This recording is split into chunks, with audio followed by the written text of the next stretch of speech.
दोस्तों जैसे मैंने आप लोगों को कहा कि निफ्टी 50 में कुल मिला के 50 शेयर है एंड हर 50 शेयर के ऊपर कौन कौन सी ऐसी खराब बातें हैं, किधर प्रमोटर से रिलेटेड कोई प्रॉब्लम है, किधर उनके ऊपर एलिगेशन है, कहाँ पे तो फ्रॉड के उनके ऊपर आरोप लगे हुए हैं और भी कुछ सारी चीजें हैं जो कि हम लोग को यहाँ पे देखनी है। तो चलिए दोस्तों, इवन तो कितना भी अच्छा शेयर रहे वहां पे ऐसी कौन सी दिक्कतें हैं जिसके बदौलत फ्यूचर में वो स्टॉक दिक्कतों में आ सकता है, वही अभी हम लोग को यहाँ पे देखना है। सो दोस्तों निफ्टी 50 में जैसे मैं हमेशा बताता हूँ आप लोगों को 50 शेयर यहाँ पे रहते हैं, आप लोग देख सकते हो। तो एक एक शेयर में अगर आप लोग जाने से पहले इसकी सबसे बड़ी वीकनेस क्या है वो अगर आप लोगों को पता चल गई एंड अगर आप वो उतना रिस्क अगर ले पाओ तो डेफिनेटली आप चाहो तो आगे यहाँ पे बढ़ सकते हो। मतलब सबसे पहले आप देख सकते हैं अदानी पोर्ट, अगर इस शेयर में अगर आपको जाना है तो आपको बताना चाहूंगा कि आपको प्रमोटर्स के ऊपर बहुत ही क्लोज नजर रखनी पड़ेगी, क्योंकि इनके शेयर में प्रमोटर बार बार अपनी हिस्सेदारी गिरवी रखा करते हैं एंड फंडिंग उठाते हैं। सो अदानी पोर्ट में अगर आपको जाना है तो इसके लिए सबसे बड़ा ड्रॉबैक या फिर हम कह सकते हैं खराब पॉइंट यही है कि इनके शेयर बार बार गिरवी रखे जाते हैं प्रमोटर्स के ओर के। उसके बाद अगर हम लोग बात करें एशियन पेंट्स, अभी देखिए एशियन पेंट है तो बहुत ही सुंदर शेयर, बट स्टिल अगर इस कंपनी के लिए मुझे अगर कोई ऐसा जानबूझकर भी अगर मुझे इसको ऐसा कोई पॉइंट बताना है कि जो इसके लिए अच्छा नहीं है तो वो है फिलहाल क्रूड ऑयल का। दोस्तों आप सब लोग बताएं क्रूड ऑयल फिलहाल चल रहा है $40 प्रति बैरल के आसपास एंड क्रूड ऑयल पहले 70 के आसपास हुआ करता था, वहां से 40 आए तो इस कंपनी के लिए अच्छी बात है। सो आप सब लोग बताइए $40 के हमेशा लाइफ टाइम के लिए नहीं रहेगा, ये कभी ना कभी रिकवर करेगा। 40, 45, 50, 55, 60, 70 वो नॉर्मल लेवल पे आ जाएगा। सो जब ये नॉर्मल लेवल पे आ जाएगा तो ये केमिकल सेक्टर से जुड़ी हुई कंपनी जो कि क्रूड ऑयल के गिरने के कारण यहाँ पे अच्छा परफॉर्मेंस दे चुकी है, इनके लिए वो रॉ मटेरियल है। पहले 50 रुपया देके सामान खरीदते थे, अभी सिर्फ 10 रुपए में ही वही सामान मिल जाता है। सो उनके लिए वो अच्छी बात है। सो जिस दिन क्रूड ऑयल का प्राइस बढ़ेगा, जोर से बढ़ेगा, तो उस दिन एशियन पेंट में हम लोग को छोटा सा यहाँ पे प्रेशर देखने को मिल सकता है, बट इसका अर्थ ये नहीं कि कंपनी बर्बाद हो गई, खराब हो गई। ये पॉइंट आप लोगों को समझ में आना चाहिए। उसके बाद अगर हम लोग बात करें एक्सिस बैंक की, तो बैंकिंग सेक्टर आप सभी लोग पता है फिलहाल कोविड की वजह से आज भी प्रेशर में है, अनसर्टिनिटीज चलती रहती है, तो उसके कारण यहाँ पे हर कोई बैंकिंग सेक्टर में यही प्रॉब्लम आप लोगों को देखने को मिल सकती है। उसके बाद बजाज ऑटो, सो बजाज ऑटो से रिलेटेड दोस्तों यही कहना चाहूंगा कि यहाँ पे फिलहाल एक्सपोर्ट के ऊपर, ये नाइजीरिया इनका बहुत बड़ा मार्केट है, एक्सपोर्ट के ऊपर बहुत ही ज्यादा यहाँ पे प्रॉब्लम हो चुका है कोविड की वजह से, इसलिए बजाज ऑटो में आप लोगों को दिक्कतें देखने को मिल सकती है। सो आगे आशा करता हूं दोस्तों अभी आप लोगों को टॉपिक समझ में आ गया होगा कि मैं हर एक कंपनी में जो कि फंडामेंटल स्ट्रांग होने के बावजूद उसमें क्या प्रॉब्लम्स चल रही है एंड वो प्रॉब्लम कितनी बड़ी हो सकती है वो भी बताने की कोशिश कर रहा हूं। अभी बजाज फाइनेंस देखा जाए अच्छा परफॉर्मेंस दे रहा है, बट स्टिल इस कंपनी से रिलेटेड बहुत सारे आप लोगों ने यूट्यूब के ऊपर भी फ्रॉड वाली चीजें देखी होगी। मैं ये नहीं बोल रहा हूं कि वो लोग गलत है, ऑब्वियसली हर कोई अपने अपने हिसाब से सही होता है, बट ये बताना चाहूंगा कि फाइनेंस कंपनी की अगर मैं बात करूं तो ये सारी चीजें चलती रहती है। कोई भी अगर आप कंपनी देखोगे, फाइनेंस हो, इंश्योरेंस हो, पैसे की लेन देन वाली कंपनी हो, इवन तो बैंकिंग सेक्टर के भी कंपनीज हो, लोन देने वाली कंपनियां, राइट, तो लोन वसूलने के लिए आते हैं कि नहीं आप लोगों को कॉल्स, मतलब रिटेल इन्वेस्टर को, छोटे लोगों को तो जरूर आएंगे। अगर एक हफ्ता आप लोग पे करके मत देख लेना, देखते क्या होता है फिर, मतलब आपको समझ में आ रहा है। तो ये उनके बिजनेस का ही पार्ट है एंड ये सारी चीजें यहाँ पे चलती रहती है।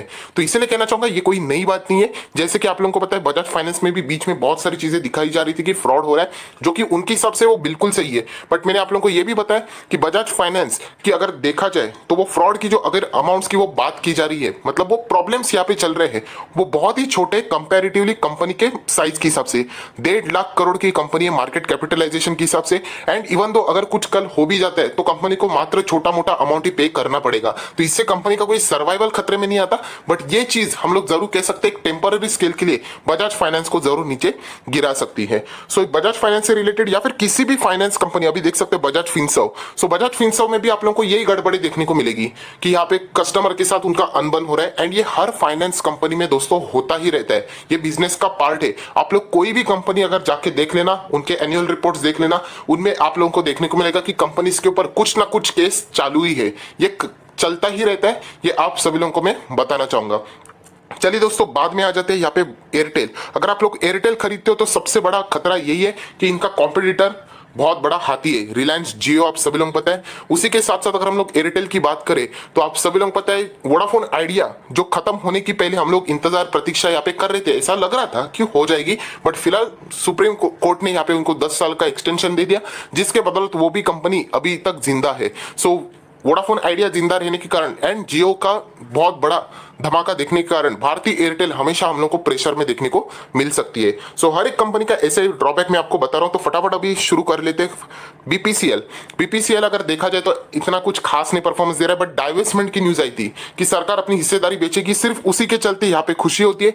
जब ये डाइवेस्टमेंट दूर हो जाता है, लेट हो जाता है, तो ये शेयर गिर जाता है। सो ये एक सबसे बड़ा ड्रॉबैक है एंड इससे रिलेटेड कोई भी कंट्रोल यहाँ पे नहीं है। उसके बाद हम लोग बात करेंगे ब्रिटानिया इंडस्ट्रीज। सो ब्रिटानिया है तो बहुत ही बड़ा अच्छा शेयर, बट बीच में प्रमोटर से रिलेटेड एक छोटा सा कॉन्ट्रोवर्सी यहाँ पे हो गया था, बट वो भी अभी यहाँ पे सॉल्व हो गया है। अभी छोटा सा कॉन्ट्रोवर्सी वो कैसे, तो चलिए मैं आपको दिखाता हूँ। ब्रिटानिया इंडस्ट्री के ऊपर मैं यहाँ पे क्लिक कर लेता हूँ। जैसे मैंने क्लिक किया, विकीपीडिया के ऊपर मैं यहाँ पे आ चुका हूँ। सो यहाँ पे हम लोग जाएंगे की पर्सन, तो की पर्सन चेयरमैन के ऊपर आप लोग यहाँ पे मिस्टर वाडिया के ऊपर आप लोग क्लिक कर लेना। जैसे आप लोगों ने यहाँ पे क्लिक कर लिया, नीचे सर्च कर लेना, आप लोगों को मिल जाएगी कंट्रोवर्सी। सो ये कंट्रोवर्सी पढ़ लेना, मतलब इस तरीके से आप लोग चाहो तो मैनेजमेंट को भी चेकआउट कर सकते हो। सो ये कंट्रोवर्सी आपको समझ में आएगी। तो बाद में सॉर्ट आउट भी हो चुकी है, केस को यहाँ पे विड्रॉ भी किया गया चुका है, बट ये सारी चीजें आप लोगों को पता होनी चाहिए। सो इसी के चलते हम लोग कह सकते हैं कि यहाँ पे ब्रिटानिया के ऊपर एक छोटा सा ये सारी चीजें हम लोग को देखने को मिली थी, वरना एज सच कंपनी में कोई भी गड़बड़े देखने को नहीं मिल रही है। तो चलिए दोस्तों, उसके बाद हम लोग यहाँ पे आ जाते हैं नेक्स्ट स्टॉक के ऊपर, एंड दोस्तों उसका नाम है सिप्ला। यस दोस्तों, सिप्ला की अगर हम लोग बात करें, अभी बहुत ही शानदार चल रहा है, बट बिफोर कोविड अगर आप सिप्ला का परफॉर्मेंस देखोगे दोस्तों, तो इतना खास नहीं था। मतलब दोस्तों अभी आप देख सकते हो, मैंने सिप्ला का शेयर ओपन किया, 800 रुपए का शेयर देखने को मिल रहा है। अभी ये तो हम लोग कह सकते हैं कि कोविड के वजह से, मेहरबानी की वजह से शेयर भाग चुका है। ऐसा मैं क्यों बोल रहा हूँ, चलो मैं आपको दिखाता हूँ। 5 साल का चार्ट पैटर्न मैंने ओपन किया है एंड यहाँ पे देख लेना, एक्जैक्टली मैं नीचे लेके जाना चाहूंगा।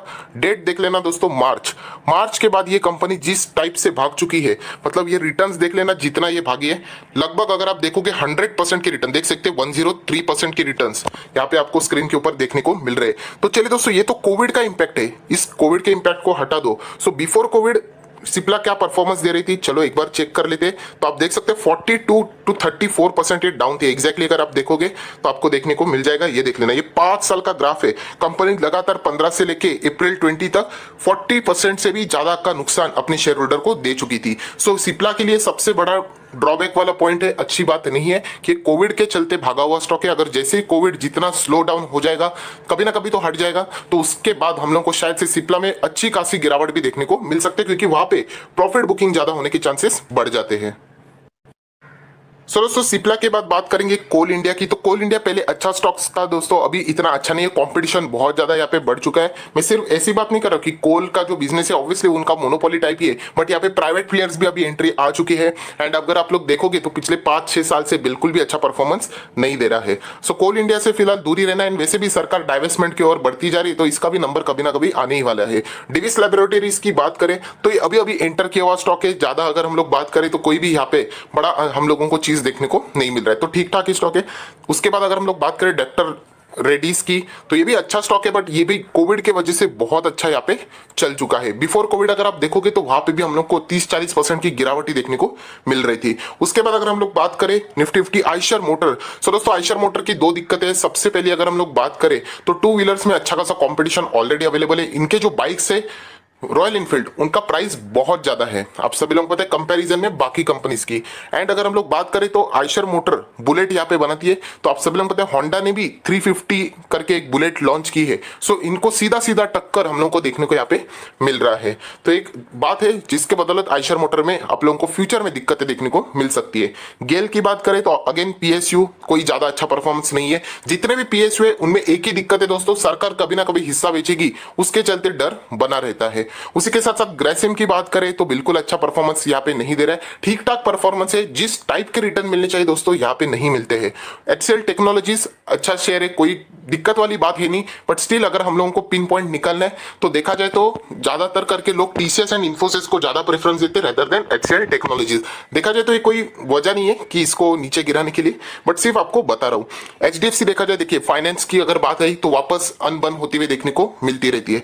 एचडीएफसी बैंक सेम सेम चीजें बीच में फ्रॉड से रिलेटेड, जीपीएस से रिलेटेड कोई छोटी मोटी चीजें यहाँ पे चलती रहती है। उसी के साथ साथ एचडीएफसी बैंक में एक और दिक्कतें हो सकती है कि जिस पर्सन ने एचडीएफसी बैंक को इतना आगे लाया वही पर्सन अभी एचडीएफसी बैंक से रिटायर्ड हो रहे हैं। सो इसके चलते हम लोग कह सकते हैं कि जो नया पर्सनैलिटी यहाँ पे आने वाली सामने पर्सन सामने आने वाले जो कंपनी को चलाएंगे, क्या वो उसी टाइप से यहाँ पे एचडीएफसी बैंक को रन कर पाएंगे या नहीं, ये सबसे बड़ा क्वेश्चन मार्क है। सो दोस्तों उसके बाद अगर हम लोग यहाँ पे बात करें तो एचडीएफसी लाइफ की भी बात करें तो सेम चीजें हम लोग को यहाँ पे देखने को मिल रही है। इंश्योरेंस कंपनी है तो ये छोटे मोटे अनबन यहाँ पे होते हुए हम लोग को देखने को मिलती रहती है। हीरो मोटोकॉर्प की बात करें तो अगेन टू व्हीलर है, टू व्हीलर में बजाज ऑटो ये बहुत ही हायर लेवल की पहली कंपनी है, निफ्टी 50 से पुरानी है, तो इसलिए हीरो मोटोकॉर्प को हमेशा सेकेंडरी ऑप्शन करके यहाँ पे देखा जाता है। हिंडाल्को की बात करें तो मेटल सेक्टर, दोस्तों आप सभी लोग पता है मेटल सेक्टर की तो पूरी बैंड बजती है। ट्रेड वॉर अगर हो जाता है तो पूरी तरीके से मेटल सेक्टर धाराशायी हो जाते हैं। उसी के साथ साथ फॉरेन की कंट्रियां यहाँ पे टैरिफ लगाती रहती है। हिंदुस्तान यूनिलीवर एचयूएल की अगर हम लोग यहाँ पे बात करें